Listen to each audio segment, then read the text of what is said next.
So this is a moss garden in waiting, okay?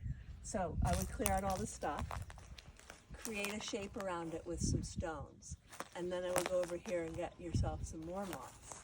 Behold.